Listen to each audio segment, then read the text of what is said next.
Richard Lochhead, on the issue of discards, what have ministers agreed here in Brussels? This is a big breakthrough, it's a big step forward. Europe's fishing ministers earlier this morning agreed to phase in a discard ban between 2014 and 2019 in European waters. And if we think how each and every year for the past few decades, perhaps up to 1 million tonnes of fish has been thrown overboard by vessels across Europe's waters, dead back into the sea, a complete waste of a valuable food resource, not good for fisheries conservation, not good for fishing businesses.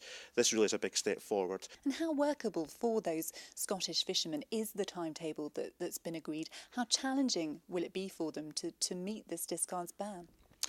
Well, what was really important about today's deal is that finally, at long last, Europe's fishing ministers got round the table and agreed to phase out discards between 2014 and 2019.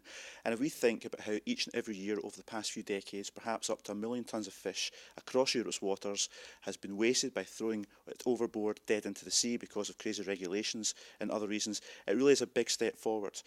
Now, as we phase out the discards in Scottish waters and across Europe, it's a big challenge for fishermen, and that's why we also negotiated some flexibilities, because we've got very complex fisheries in Scotland, many different species swimming together, and that's a very challenging situation for fishermen. But they've shown they're very keen to tackle this issue. They're already in the lead for reducing discards in Scottish waters, doing a lot more in the rest of Europe. So this is good news for Scotland, it's good news for Scottish fishermen, and it's good news for fisheries conservation. And what kind of things will they have to do in terms of practical changes that they'll have to make to actually make sure that they can stop catching fish that they don't want in their nets?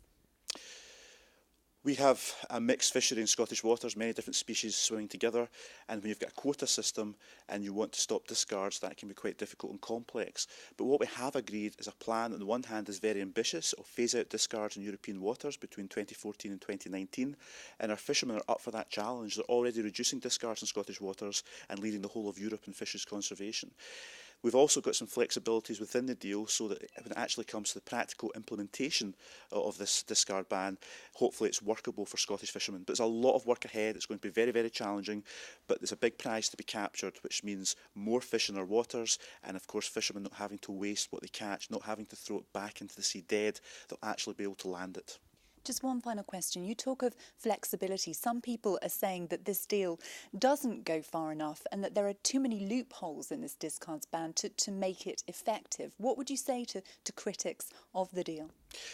This was a tortuous negotiation over 24 hours, and we had to, of course, try and stop some countries who wanted big, huge loopholes in this deal so they can continue business as usual and discarding fish across Europe's waters.